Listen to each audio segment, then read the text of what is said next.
مجيد اللهم بارك على محمد وعلى آل محمد كما باركت على إبراهيم إنك حميد مجيد اللهم صل وسلم وبارك عليه معزز محترم সম্মানিত মুসলিম আল্লাহ তাআলার লাখো কোটি শুকরিয়া জ্ঞাপন করছি যে মহান মালিক অত্যন্ত মেহেরবানি করে আমাদের সকলকে যথাসময়ে পবিত্র মসজিদে জুমার নামাজ পড়ার জন্য উপস্থিত হওয়ার তৌফিক দিলেন। যিনি মেহেরবানি করে আমাদেরকে সুস্থ রাখলেন, আমরা শুরুতে তাকে শুকরিয়া জানাই, কৃতজ্ঞতা জানাই, কালিমাতুল শুকর করি আলহামদুলিল্লাহ। দুরূদ ও সালাম বিশ্ব নবী সাইয়্যিদুল মুরসালিন ইমামুনা কুদওয়াতুনা হাবিবুনা উসওয়াতুনা সনদুনা তাবিবু কুলুবিনা মুহাম্মাদুর রাসূলুল্লাহ সাল্লাল্লাহু আলাইহি ওয়াসাল্লামের প্রতি সাহাবায়ে কেরাম ও শুহাদায়ে জাবের আলা ইল্লিকিন আল্লাহ তাআলার কাছে কামনা করছি, আমিন আমিন। প্রিয় ভাইরা, আমরা আলহামদুলিল্লাহ দেখতে দেখতে রমাদানের শেষ দশকে পৌঁছে গেলাম। আজকে আমাদের থেকে 20টি রোজা বিদায় নিচ্ছে।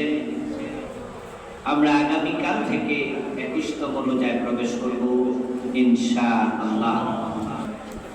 খুবই গুরুত্বপূর্ণ, খুবই তাৎপর্যপূর্ণ।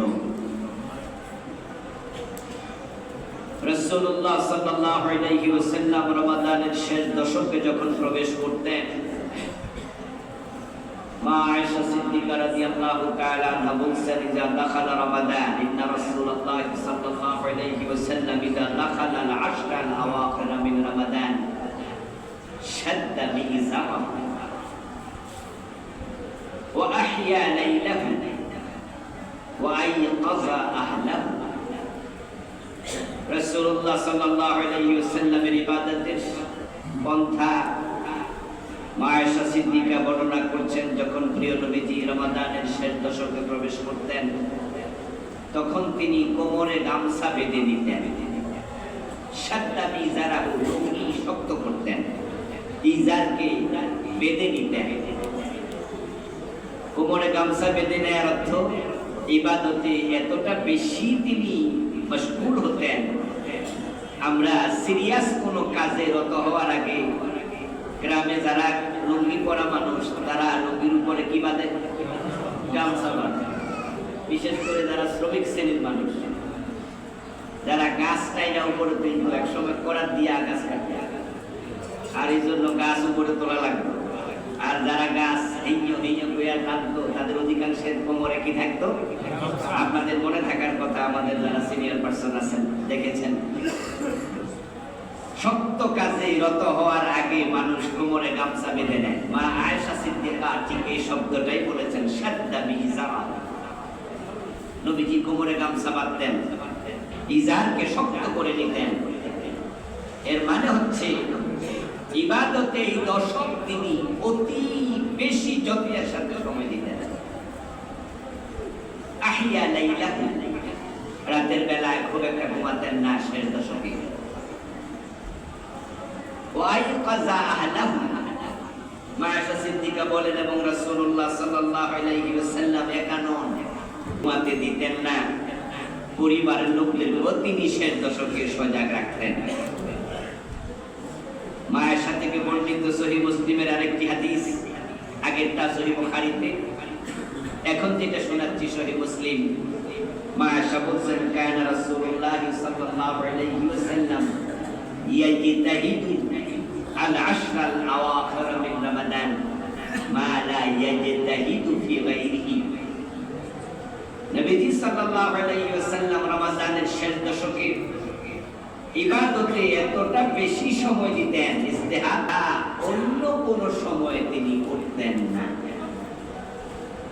রমাদানের শেষ দশকে আল্লাহর হাবিবের ইবাদতের প্রতি এই জাতীয় মনোযোগের কারণ শেষ দশকে আছে লাইলাতুল কদর, এবং যে শেষ দশকে ইতিকাফ নবীজি করছেন, এই ইতিকাফ করার পিছনেও তিনি বলছেন যে আমি লাইলাতুল কদর তালাশের জন্য ইতিকাফ করছি। ইতিকাফের অন্য কোনো কারণ নাই, ইতিকাফের আলাদা কোনো ফজিলত নাই। ইতিকাফের ফজিলতে দু তিনটা হাদিস পাওয়া যায়, এগুলো জায়েজ। আমি বলবো হাদিসগুলো। ইমাম আহমদ ইবনে হাম্বল রাহিমাহুল্লাহকে প্রশ্ন করা হয়েছিল যে আপনি যে এত বড় মুহাদ্দিস, হাদিসের সবচেয়ে বড় কিতাবের নাম মুসনাদ লিইমাম আহমদ, আল মুসনাদ লিইমাম আহমদ। এটার মাঝে হাদিস আছে প্রায় 40,000। এত বড় হাদিসের কিতাব আর কোন লেখক, কোন মুহাদ্দিস সংকলন করেন নাই। অনেক বড় মুহাদ্দিস ছিলেন। তো ওনাকে প্রশ্ন করছে ইতিকাফের ব্যাপারে ফজিলতের কি কি হাদিস আপনি জানেন? আহমদ ইবনে হাম্বল রাহিমাহুল্লাহ জবাব দিলেন, লা আ'লামু শাইআম মিনহু, এই বিষয়ে আমার কোনো হাদিস জানা নেই। এর মানে ইতিকাফের ফজিলত প্রসঙ্গে সহিহ হাদিস নাই যে এই লাভ, এই লাভ, এই লাভ, এই লাভ। তো রাসূল কেন করতেন তাহলে? ফজিলত যদি না থাকে রাসূল কেন করলেন?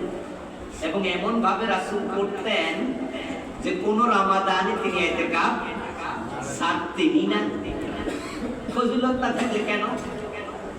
এই বিষয়ে সহিহ মুসলিমে, সহিহ বুখারীতে একটি সহিহ হাদিস আছে। নবীজি বলছেন, আলতাবিসু তিলকাল লাইলা, আমি ইতিকাফ করার কারণ হচ্ছে আমি শবে কদর তালাশ করি। সুবহানাল্লাহ। ইতিকাফে গেলে কদর মিস হওয়ার কোনো সম্ভাবনাই নাই। ইতিকাফের সবচেয়ে বড় ফজিলত হলো কদর পাওয়া। আর কদর যদি পাইয়া যায় 1000 মাসের সমান। আল্লাহ কি সমান বলছে না সেরা? খাইর হচ্ছে সুপারলেটিভ ডিগ্রির শব্দ, ইসমে তাফজিল আখিয়ার থেকে। এক রাতের ইবাদত আল্লাহ নিজে বলছে 1000 মাসের চেয়ে সেরা। 83 বছর হায়াত পাবো এমন সম্ভাবনা তো নাই, ঠিক না? এখন 80-83 বছর হায়াত পায় মানুষ কম, আর যারা পায় অধিকাংশ ইবাদতের উপযুক্ত আর ওই বয়সে থাকেও না, 2-4 জন ব্যক্তি না। আর এক রাত ইবাদত করলে 83 বছর কমে আল্লাহ সওয়াব দিয়ে দেবে। সুবহানাল্লাহ।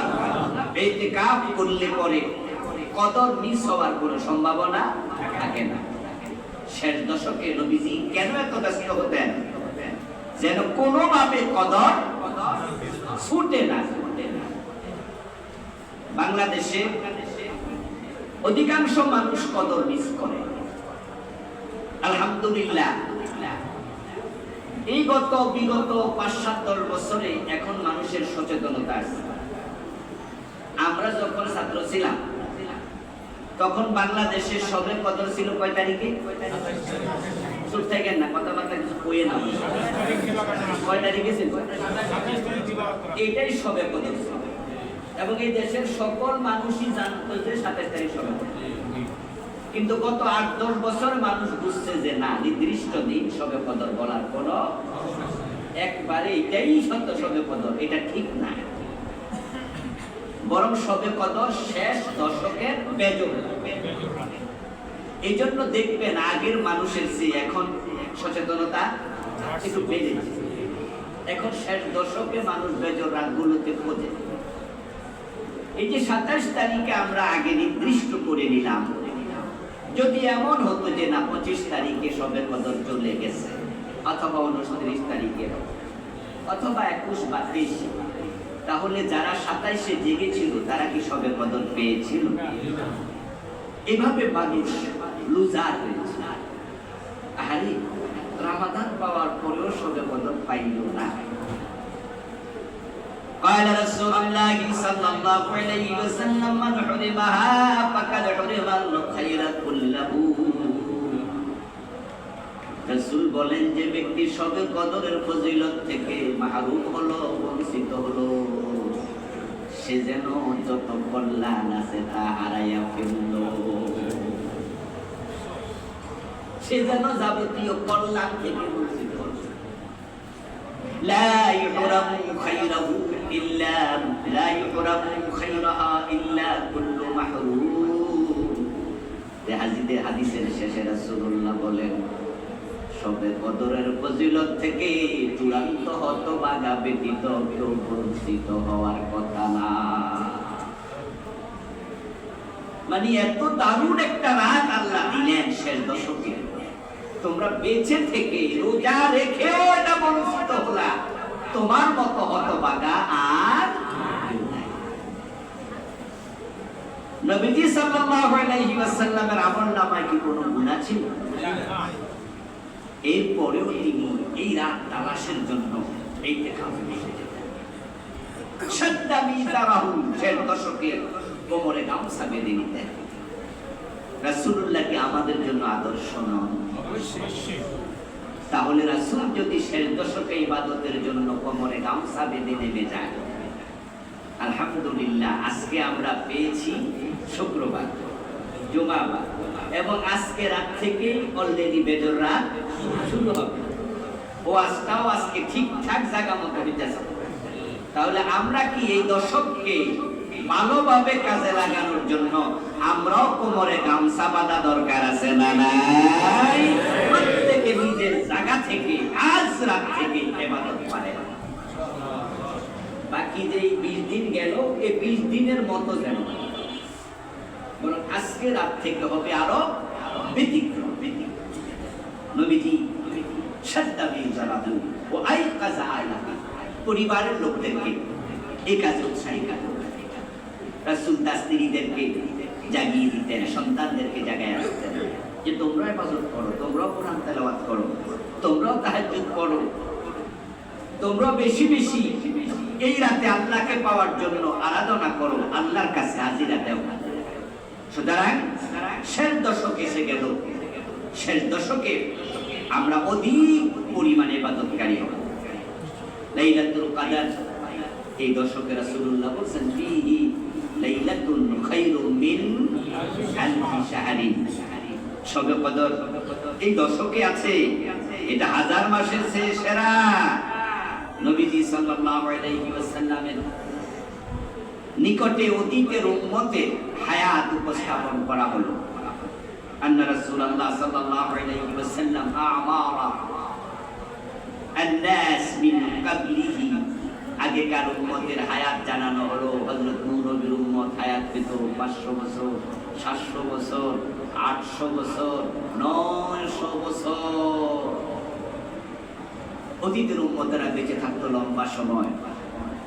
আল্লাহর হাবিবের খবর শুনলেন, কান্নাহু তাকাসারা আ'মারা উম্মতি, উনার কাছে মনে হলো তাহলে তো আমার উম্মতের হায়াত বড়ই কম, 60-70 বছর।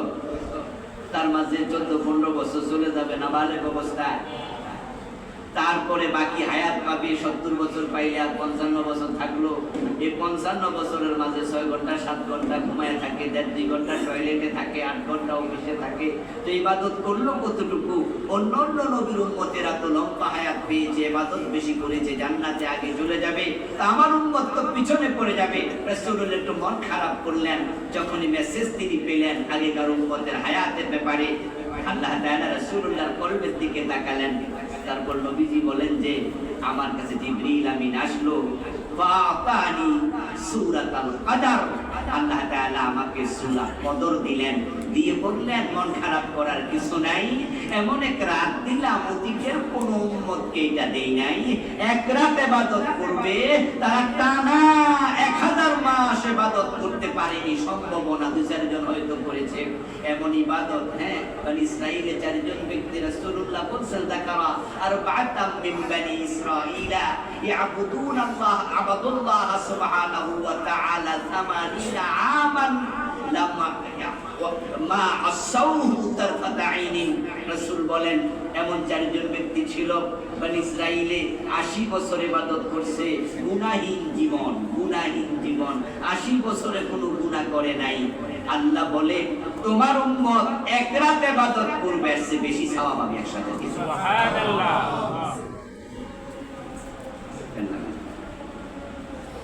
80 বছরের চেয়ে বেশি সওয়াব এক রাতে আল্লাহ তাআলা দিয়ে দেবেন। নবীজি সাল্লাল্লাহু আলাইহি সাল্লামকে আল্লাহ তাআলা মেসেজ দিলেন,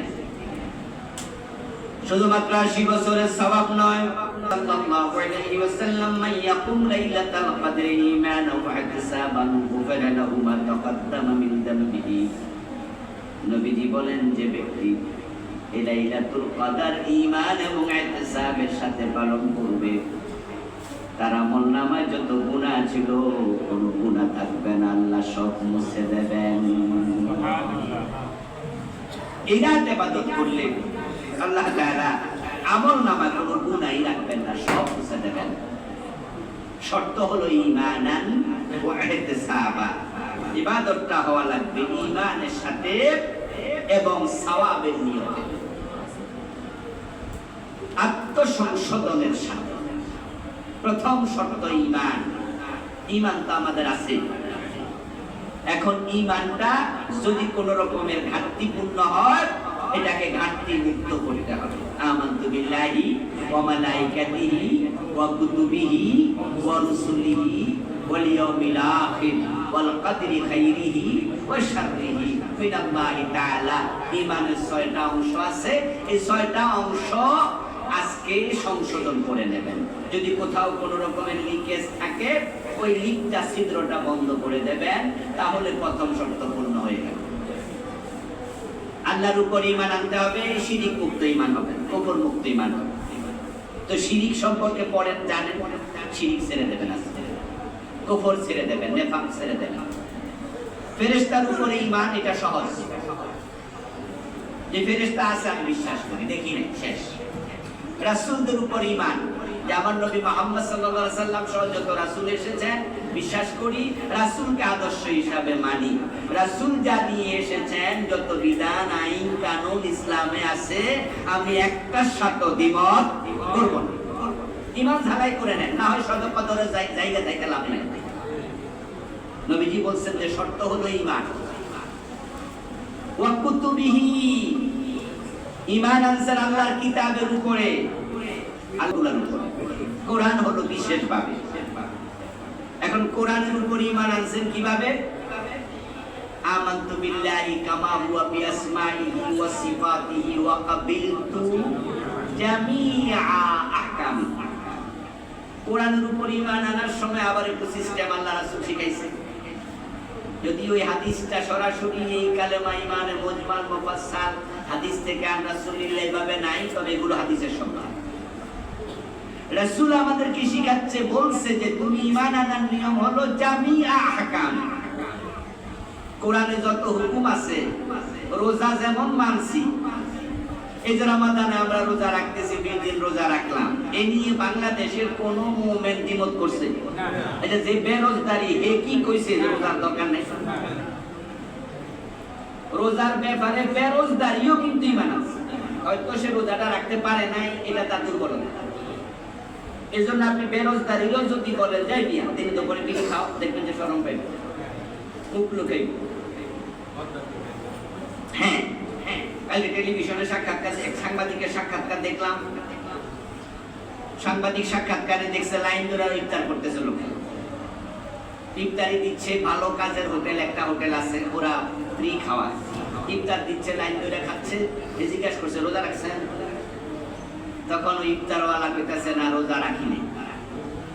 ইফতার করতে বসলেন যে ওই ইফতার করা সুন্নাত, এজন্য রোজা রাখলে না রাখলে ওই সুন্নাত যেন মিস। তো জিজ্ঞাসা করতেছে এরপরে, আচ্ছা এই যে রোজা আপনি রাখলেন না, যদি রোজা রাইখে ইফতার করতেন তাহলে বেশি ভালো লাগে, তাহলে বেশি ভালো লাগে। আমি রোজা রাখি নাই, এটা সুন্নাত হিসাবে ইফতার করতেছি, কিন্তু রোজা রাখলে বেশি ভালো লাগবে। তাহলে বোঝা গেল যে বেরোজগারি হলো রোজা রাখা যে দরকার, এই অনুভূতিটা আছে। তাই এই বেরোজগারি কিন্তু মুভমেন্ট, এটাকে বলা হয় মুভমেন্টে ফাসেক। ইসলামের কনসেপ্টটা নিয়ে না আপনারা, মূল কনসেপ্টের কারণেই কিন্তু অনেক লোক নামাজ পড়বেই না, কাফের মুশরিক। কনসেপ্টটা ইম্পর্টেন্ট। এই বেরোজগারি যে বলতেছে রোজা রেখে যদি ইফতারটা করতাম তাহলে এটা বেশি ভালো হইতো। এর মানে হলো রোজা যে ফরজ এটা বেরোজগারিও কিন্তু রাখে নাই, এটা তার নিজের দুর্বলতা। এই জন্য সে কাফের না, তাকে বলা হয় মুমিনে ফাসিক। এই পাপিষ্ট মুমিন, গুনাহগার মুমিন। কিন্তু যদি সে বলতো আর রোজা না রাখলে কি হইছে, তাহলে সে হয়তো কাফের, সে আর মুমিনই থাকবে না। তো রোজা যেভাবে মানলেন, রোজা রাখতে আদেশ করেছেন কে? আল্লাহ। এবার বলুন তো, যে কিতাবের উপরে ঈমান এনে মুমিন হওয়া লাগে, চোর ধরে হাত কাটো, সেই কথাটা আল্লাহর কিতাবে আছে না নাই? আছে। চোর ধরে হাত কাটার ব্যাপারে আপনার দৃষ্টিভঙ্গি কি, অনুভূতি কি? আপনি যদি মনে করেন যে এগুলা দরকার নেই, তাহলে আওয়া কুতুবিহি এই কথার কোনো অর্থ নাই। কোরআনের মাঝে আছে ইনিল হুকমু ইল্লা লিল্লাহ, আল্লাহ ছাড়া কারো আইন চলতে পারবে না। আলা লাহুল খালকু ওয়াল আমর, কোরআনে আছে সাবধান, সৃষ্টি যার, আইন চলবে শুধুই তার। এখন বাংলাদেশ 54 বছর চলছে, আল্লাহর আইনে চলে না। যদি আপনাকে প্রশ্ন করা হয় এই বিষয়ে আপনার মন্তব্য কি, তা আপনার জন্য সবে কদরও নাই। সবে কদর পাবেন তো ঈমান আর ইহতিসাবা, কোরআনে যা আছে সব মেনে নাও। আখিরাতের উপরে বিশ্বাস সবারই আছে, তাকদীরের উপরে বিশ্বাস, এটা নিয়ে অনেকের একটু কনফিউশন থাকে, চালাই করে নেন। তাকদীরের ভালো মন্দ আল্লাহ সব লিখেছে, মানুষের কর্মের সাথে তার একটা সংযোগ আছে। তবে আল্লাহর চিন্তা, আল্লাহর অর্ডার, আল্লাহর ইলমের বাইরে কোনো কিছু ঘটবে না। এই বিশ্বাসগুলো রেখে সবে কদর যে লালন করবে ও ইহতিসাবা, এবং সবে কদর পালন করবে সওয়াব পাওয়ার মানসিকতা, লোক দেখানোর জন্য না। নিজের যে ভুল ত্রুটি আছে এগুলো সংশোধন করার মানসিকতা নিয়ে গুফিরা লাহু মা তাকাদ্দামা মিন যামবিহি, এই ঈমান এবং ইহতিসাব যদি থাকে, আমলনামায় যত গুনাহ ছিল আল্লাহ সব মাফ করে দেবেন। এই সবে কদর পাওয়ার জন্য, নিশ্চিত করার জন্য ইতিকাফ। আলহামদুলিল্লাহ, আল্লাহর হাজার হাজার বান্দা ইতিমধ্যে পৃথিবীর বিভিন্ন দেশে তারা ইতিকাফের জন্য মসজিদে ঢুকে গেছে, যেমন আরব বিশ্ব। কারণ তাদের শেষ দশক গত রাতে শুরু হয়েছে। আমরা একদিন পরে চাঁদ দেখি, এজন্য আমাদেরটা শুরু হবে বাংলাদেশে আজকে।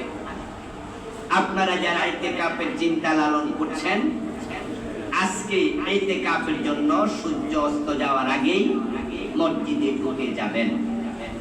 ইতিকাফ রাসূলুল্লাহ সাল্লাল্লাহু আলাইহি সাল্লামের জীবনের এক গুরুত্বপূর্ণ একটি আমল। যে মা আয়েশা সিদ্দিকা বলেন, কানা নবী সাল্লাল্লাহু আলাইহি সাল্লাম ইয়াতাকাফুল আশ-শালাওয়াখির মিন রমাদান হাত্তা তাওয়াফাহুল্লাহ, নবীজি ইন্তেকাল পর্যন্ত রমাদানে কখনো ইতিকাফ পরিত্যাগ করেন নাই, মৃত্যু পর্যন্ত। এক রমাদানে তিনি যুদ্ধ ব্যস্ত ছিলেন, মক্কা বিজয়ের যুদ্ধ ছিল রমাদান মাসে। যুদ্ধ ব্যস্ততার কারণে প্রিয় নবীজি সাল্লাল্লাহু আলাইহি সাল্লাম ইতিকাফ করতে পারেন নাই। পরের রমাদানে তিনি 20 দিন ইতিকাফ করেছেন। তিনি বুঝাইছেন যে এটা খুব ইম্পর্টেন্ট আমল। রাসূলুল্লাহ সাল্লাল্লাহু আলাইহি সাল্লামের স্ত্রীরাও তার ইন্তেকালের পরে ইতিকাফ করেছে মসজিদে। ইতিকাফ আল্লাহমুখী হওয়ার শ্রেষ্ঠ মাধ্যম।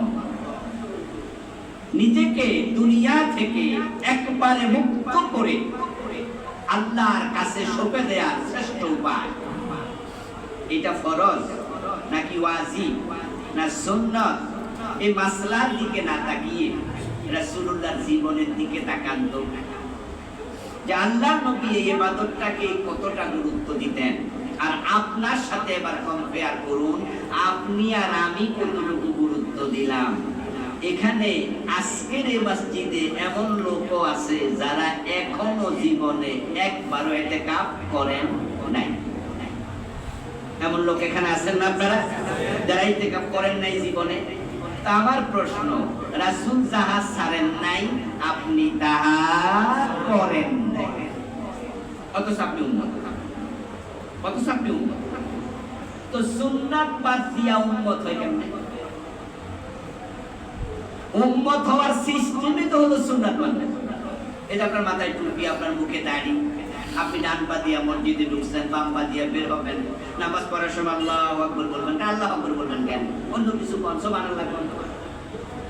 আর নামাজের শুরুতে সুবহানাল্লাহ কই হাত পা দেন, বলে না না এটা না, আল্লাহু আকবার, কারণ রাসূল করেছে। তো সুন্নাহ মানে রাসূলের সিরাত, রাসূলের আমল। তো রাসূলুল্লাহ রমাদানের শেষ দশকের আমল ছিল ইতিকাফ, অথচ আপনি জীবনে একবারও করেন না। তাহলে আপনার জীবনের এই অংশের সাথে রাসূলের জীবনের মিল না অমিল? এই অবস্থায় মরে যাবেন, এই অবস্থায় মরে যাবেন। এমন তো হতে পারে যে এই রোজাটা জীবনের শেষ রোজা, তাহলে সুন্নাত থেকে আপনি বঞ্চিত হয়ে মরে গেলেন। হ্যাঁ, আমরা ব্যস্ত মানুষ, আমাদের দুনিয়ার ব্যস্ততা আছে বিদায় তো আল্লাহ এটাকে ফরজ করেন নাই। রোজার মতো কি আল্লাহ ইতিকাফ ফরজ করে দিতে পারতেন না? পারতেন তো। আল্লাহ বললে তো শুধু হইতো ওয়াতাকি ফুল মাসাজিদ, এক শব্দ দিলেই কাম শেষ, যে মসজিদে ইতিকাফ। কিন্তু আল্লাহ এটাকে ফরজ করেন নাই। আল্লাহ জানেন যে আমরা ব্যস্ত আছি। ইউরিদুল্লাহু বিকুমুল ইউসরা ওয়া লা ইউরিদু বিকুমুল উসরা। আল্লাহ আমাদের কাঠিন্যতা চান না, সহজ চান, এজন্য তিনি সহজ করেছেন। এবার আমার আপনার প্রতি আপনার দৃষ্টিভঙ্গি এবং রাসূলুল্লাহর সুন্নাহকে একটু সামনে নিয়ে বলতে চাই যে আপনি যে ব্যস্ততার কারণে জীবনও ইতিকাফ করলেন না, বলুন তো রাসূল সাল্লাল্লাহু আলাইহি ওয়াসাল্লাম কি ব্যস্ততা ওনার জীবনে আমার আপনার চেয়ে কম ছিল না বেশি ছিল? ওনার স্ত্রী ছিল 11 জন, একসাথে জীবিত ছিল 9 জন। তাহলে কয়টা পরিবার সামলাইছে? 9টা। উনি ছিলেন মদিনার প্রেসিডেন্ট 10 বছর, তাহলে রাষ্ট্র সামলাইছে। উনি ছিলেন মদিনার প্রধান বিচারপতি, তাহলে বিচার সামলাইছে। উনি ছিলেন মদিনার প্রধান সেনাপতি, মদিনা নামক ইসলামী রাষ্ট্রের সেনাপতি। 27টি যুদ্ধে তিনি তলোয়ার নিয়ে গেছেন। আর আপনি আর আমি কয়টা যুদ্ধে গেছি? একটা তো যাই না, উনি গেছে 27। এবং এমন যুদ্ধে গেছে যেটা মদিনা থেকে 1200 মাইল দূরে ছিল, তাবুক। এবং আজকের জামানা প্রাইভেট কারে চলে যায় না, পায়ে হেঁটে ঘোড়ায় চলে, ওঠে চলে।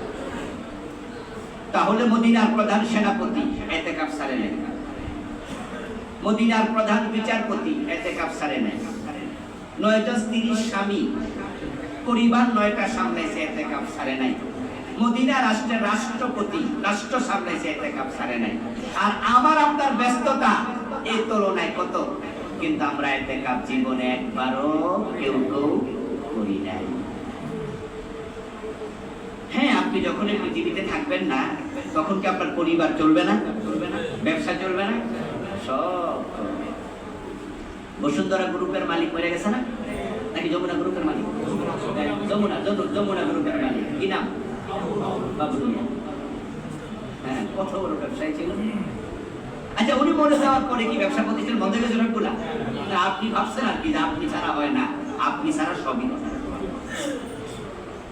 আমি এমন প্রিন্সিপাল দেখেছি, চাকরি করি তো অনেক বছর, 2001 থেকে প্রায় 24 বছর চাকরি করছি। এই জন্য চাকরি করতে গিয়ে তো অনেকের সাথে মিশা লাগে। এমন প্রিন্সিপাল আমি দেখেছি যে প্রিন্সিপাল মনে করতো এই মাদ্রাসাটা ওনার একা, ভাইস প্রিন্সিপাল প্রধান দেন, আউট টিচার তো দূরের কথা। কিন্তু সেই প্রিন্সিপালের অবসরের পরে মাদ্রাসাটা ক্লোজ হয়ে গেছে, ঠিক না? কিছু হয় না। আগে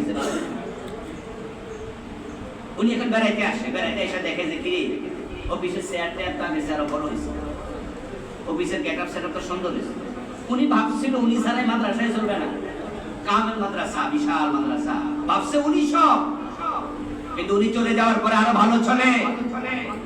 আপনার ব্যবসা, আপনার পরিবার সবাই চলবে। যে বউ, যে বাচ্চার জন্য সময় দিতে দেয়া আল্লাহকে একটু সময় দেবেন, পান নাই, আপনি চলে যাওয়ার পরে তারাও চলবে, হয়তো আপনাকে ভুলেই যাবে। এই জন্য যারা ইতিকাফ করেন নাই, মেহেরবানি করে তারা ইতিকাফে ঢুকে যান আজকেই। এখন এই ইতিকাফে যাওয়ার সুযোগ আছে, সুযোগটা কাজে লাগান। ইতিকাফ রাসূলুল্লাহ সাল্লাল্লাহু আলাইহি ওয়াসাল্লাম বলেছেন, হাদিসটা জয়ীফ হলো, শুনাই বলেছি, শোনাবো। قال رسول الله صلى الله عليه وسلم المعتكف يعكف الذنوب ويجرى له من الحسنات كعامل الحسنات كلها। হাদিসের মান জয়ীফ, কিন্তু হাদিসের শব্দ দেখে আমার মন বলে হাদিসটা জয়ীফ না। হাদিস কেন জয়ীফ হয়? সনদের দুর্বলতার কারণে। এমন হাদিস আছে যে হাদিস সনদের কারণে জয়ীফ, কিন্তু অর্থ বলে যে হাদিসটা রাসূলই বলেছেন। ঠিক এই হাদিসটা তাই এমন। এক নাম্বার, আল মুতাকিফ ইয়াকিফুয যুনুবা, যারা ইতিকাফ করে তাদের এক নাম্বার ফজিলত হলো তারা 10 দিন গুনাহ করে না। চোখের গুনাহ হয় না, মুখের গুনাহ হয় না, কথা শোনার গুনাহ, কানের গুনাহ হয় না, হাতের গুনাহ হয় না, পায়ের গুনাহ হয় না। ইতিকাফ বলতে যা বোঝায় সেটা যদি হয়। আবার ইতিকাফে ঢুকে যদি গীবত শিকায়ত করে লেগে ইতিকাফ হলো। ইতিকাফ বলতে যা বোঝায়, মসজিদে ঢুকে গেলে এই 10 দিন এত সুন্দর যে কাটে, এই 10 দিনের হিসাব যখন হাসরের ময়দানে মানুষ দেবে, আমার মনে হয় 1-2 মিনিটও লাগবে না, এত সুন্দর কাটছে, কোনো গুনাহই নাই। ويجرى له من الحسنات كامل الحسنات كلها। হাদিসের দ্বিতীয় অংশ হলো ইতিকাফ যারা করে নাই তারা বাহিরে আছে, তারা পরোপকার করে, তারা অসুস্থ মানুষের সেবা করে, তারা জানাজার নামাজে গিয়ে নামাজ পড়ে। মসজিদের বাইরে কত মানুষের লগে দেখা হয়, সালাম কালাম দেয়, গরিব ভিক্ষা খোঁজে, 2-4 পয়সা পকেট থেকে দান করে। বাহিরে থেকে যত নেকামল করার সুযোগ আছে, ইতিকাফকারী অনেক নেকামল মসজিদে ওগুলো করতে পারে না। রাসূল বলেন, না করতে পারলেও যেহেতু রাসূলকে অনুসরণ করে ইতিকাফে বসেছে, আল্লাহ অন্যদের মতো নেকামল তার আমলনামায় দিতে থাকে।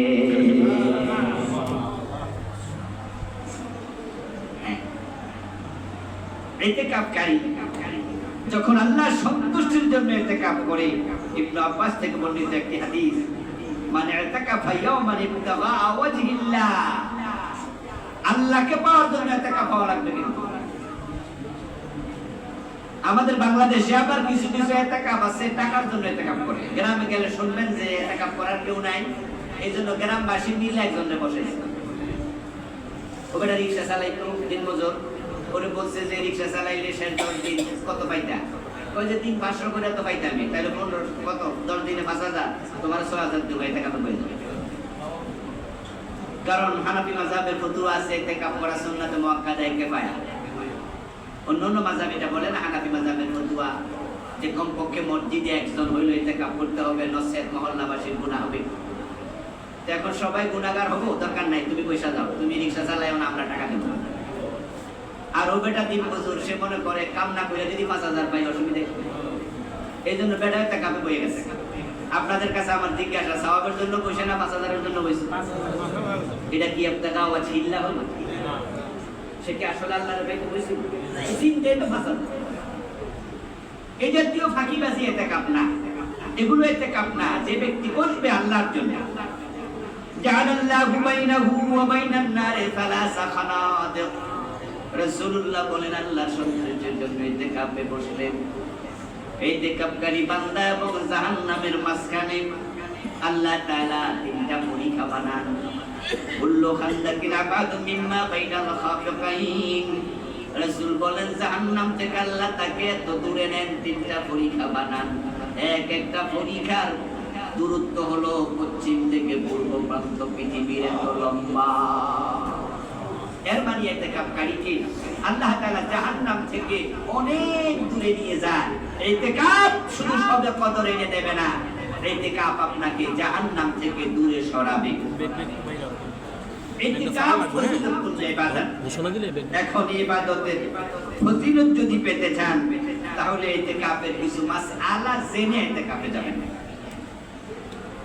আমরা যদি ইতিকাফ করতে গিয়ে ইতিকাফের যে আদব তা লঙ্ঘন করি, মাসআলা না জানি, তাহলে ইতিকাফ করার পরেও ফজিলত থেকে বঞ্চিত হওয়া লাগতে পারে। হানাফি মাযহাবে ইতিকাফের মাসআলাটা একটু জটিল। আর এখানে আমরা যারা আছি আমরা অধিকাংশই তো হানাফি। বিনা প্রয়োজনে মসজিদের বাইরে এই 10 দিনের ভিতরে যদি কেউ 30 সেকেন্ডও থাকে ইতিকাফে, অন্যান্য মাযহাবে ছাড় আছে যে ইতিকাফ যারা করবে তারা মসজিদের বাইরে যদি 2-4 মিনিটও থাকে কোনো প্রয়োজন ছাড়া, এটা খেলাফে সুন্নাহ হবে, ইতিকাফ ভাঙবে না। হানাফি মাযহাব বলে ইতিকাফই থাকবে না। অথচ ইতিকাফকারীকে আমি নিজের চোখে দেখেছি, শীতকাল ছিল, মসজিদের বাইরে বিছনা বিছায়া রোদ পোয়াইতেছে। আমি কোন কারণে গেলাম, আর 8-10 বছর আগে শীতকাল যখন ছিল, আস্তে আস্তে তো গরমের দিকে যাচ্ছে, এই জানুয়ারি ফেব্রুয়ারিতে যখন ইতিকাফ ছিল, আমি মসজিদের সামনে গিয়ে দেখি সকালবেলা আড্ডা দিচ্ছে 5-6 জন বসা। মসজিদের ভিতরে উকি দিয়ে দেখি একজনও নাই। বললাম আপনারা বাইরে? বললো রোদ তো, রোদে একটু বসছে। রোদের মাঝে মসজিদের বাইরে বিছনা বিছায়া আরাম করতেছে ইতিকাফকারীরা। এর মানে কি? মানে হলো তারা মাসআলা জানে না। ইতিকাফ করা অবস্থায় মসজিদের বাইরে অবস্থানের কোনো অনুমতি নাই, ইল্লা লিহাজা। তবে যদি হাজত থাকে তাহলে যাবে। যেমন টয়লেট মসজিদের বাইরে, ভিতরে ব্যবস্থা নাই, আর টয়লেট মসজিদের বাউন্ডারির ভিতরেও যদি থাকে, টয়লেট মসজিদের অংশ না, তাহলে হাজতে বেরোতে পারবেন। ফজরা, পায়খানা, ফরজ গোসল, সুন্নাহ গোসলের জন্য যেটা আমরা প্রতিদিন করি, আমাদের অভ্যাসগত গোসল, নফল গোসল, এটার জন্য ইতিকাফকারীর বের হওয়ার অনুমতি নাই। যদি শরীরটা মেসমেস করে, গোসল না করার কারণে ভালো লাগে না, তাহলে আমরা বলি যে ওযু করার নিয়তে তুমি যাও, তারপরে তাড়াতাড়ি করে গোসল করে চলে আসো। কারণ যেহেতু যে ঘাটলায় আপনি গোসল করছেন এটা মসজিদের অংশ না। ইতিকাফ করা অবস্থায় এমন কথা বলা যাবে না যে কথা মিথ্যা, গীবত, এগুলো এমনিই হারাম, আর মসজিদে এগুলো আরো বেশি নিষিদ্ধ। ইতিকাফ যারা করবে তাদের কলবকে তারা আল্লাহমুখী করবে, দুনিয়া বিমুখ হওয়ার অভ্যাস তৈরি করবে, নির্জনে ধ্যান করার অভ্যাস করবে। নবীজি সাল্লাল্লাহু আলাইহি সাল্লাম গারে হেরাতে ধ্যান করতেন, সেখান থেকে নবুয়তের মেসেজ এসেছে। ঠিক আমরাও মাঝে মাঝে একটু নির্জন করা, নির্জন বা খলওয়াতে সাকিহা, একবারে নির্জন ভাবে থাকা উচিত, যেখানে মনে করতে হবে যে আমি কবরের লোক, কেউ সাথে নাই। শুধু ভালো কাজে সময় ব্যয় করা, দোয়া, তওবা, ইস্তিগফার, জিকির, তালিমে কোরআন, তেলাওয়াতে কোরআন, বেশি বেশি দুরূদ পড়া, ইবাদতে সময় দেয়া যতটা পারা যায় ইতিকাফ অবস্থায়। ইতিকাফকারী মাসআলার ব্যাপারে সতর্কতা অবলম্বন করে ইতিকাফ করবে। প্রিয় দিনী ভাইরা, রমাদানের শেষ দশক, সাদকাতুল ফিতর আদায় করা। রমাদানের শেষ দশক, যাকাত যারা দেন নাই তারা যাকাত দেবেন। যাকাতের সাথে শত শত মাসআলা জড়িত। গত জুমআতে যাকাত প্রসঙ্গে কথা বলে ফেলেছি। এখন কার কত টাকা আছে, কোন কোন মাল আছে, এই বিষয়গুলা নিয়ে আলেমদের সাথে কনসাল্ট করা ওয়াজিব। যে কাজ করা ফরজ, তার ইলম অর্জন করাও ফরজ। এমনও হতে পারে যে আপনার শুধু ইলমি ঘাটতির কারণে আপনার উপর ফরজ যাকাত ছিল, আপনি দেন না। তাই নিজের ব্যাপারে এক্সরে করবেন, এক্সরে যে আপনার কি কি আছে। আপনি একজন আলেমের সাথে 5 মিনিট সময় নিয়ে বসবেন, বাড়িতে বসে তালিকা করবেন যে আপনার এই আছে। এবার হুজুরকে বলবেন যে হুজুর এবার দেখে বলবে এটা যাকাত যোগ্য, এটা যাকাত দরকার নাই। যেটা যাকাত দেয়া ফরজ ওটা চিহ্নিত করার পরে আপনাকে যাকাত আদায় করতেই হবে। ইনশাআল্লাহ আমরা আরো একটি জুমা পাবো, সেটা আগামী 27 মার্চ। যেহেতু আমরা আরেকটি জুমা পাচ্ছি, ওই জুমাতে সাদকাতুল ফিতর, ঈদের যে মৌলিক আমল আর অন্যান্য বিষয় আলোচনা হবে ইনশাআল্লাহ। তো আজকে আমরা মূল ফোকাস দিলাম লাইলাতুল কদর এবং ইতিকাফের দিকে। আজ রাত থেকে কদর তালাশ শুরু হবে, বিশেষ করে বেজর রাতে। তবে হ্যাঁ, 27 তারিখে লাইলাতুল কদর হতে পারে এমন 2-4টা হাদিসও আছে। তাই 27 তারিখকে আমরা স্পেশালি ফোকাস দেব।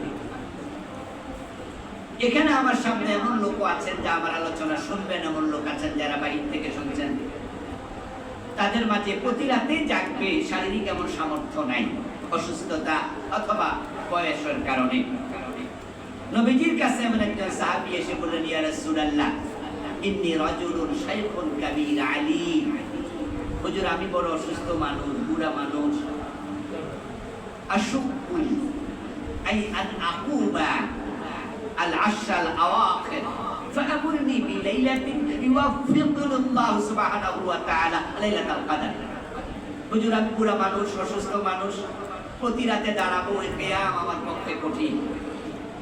এজন্য আপনি আমাকে অর্ডার দেন, আদেশ করেন, নির্দেশনা দেন। ফাআমুরনি বিলাইলাতিন ইউওয়াফিকুনি আল্লাহু লাইলাতুল কদর। এমন একটা রাতের ইঙ্গিত করেন যেই রাতে ইবাদত করলে কদর পেয়ে যাব। রাসূলের বুড়া মানুষটাকে বলেন, আলাইকা বিসাবিআ। যেহেতু প্রতি রাতে পারবা না, তাহলে তুমি 27তম রাতে ইবাদত করবে।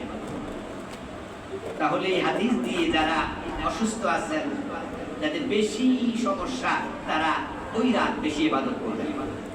আর আমাদের যাদের সামর্থ্য আছে, আমরা পুরা দশক। মা আয়েশা রাসূলকে প্রশ্ন করেন, আরাইতা ইন আলিমতু লাইলাতুল কদরি মা আকুলু ফিহা।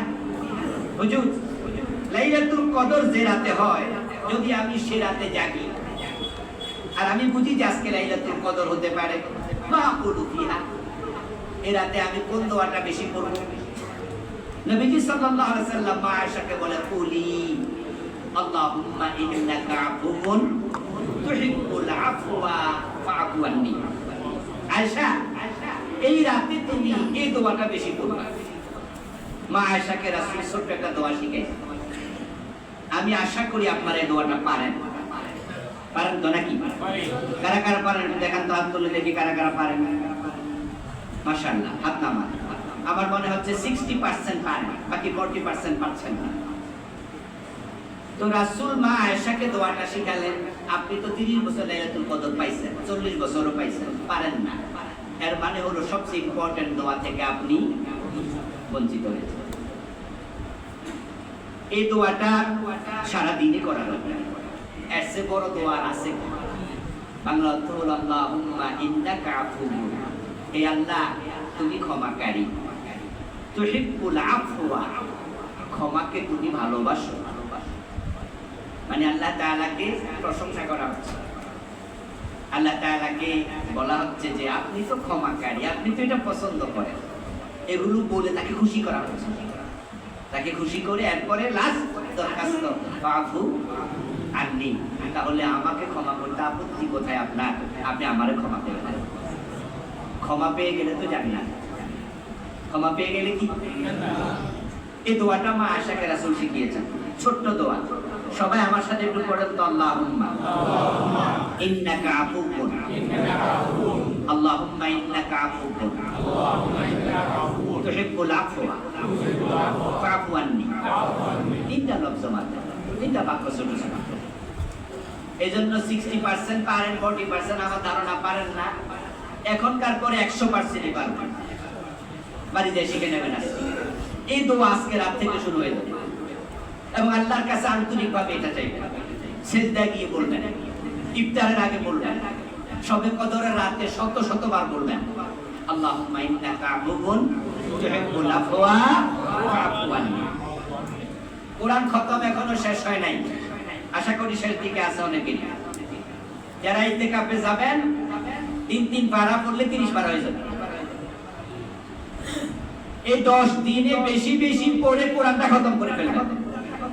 কোরআন যারা পারেন না এই ইতিকাফের 10 দিনে এমন পড়া পড়বেন যে 10 দিনে শিখা হয়ে যায়।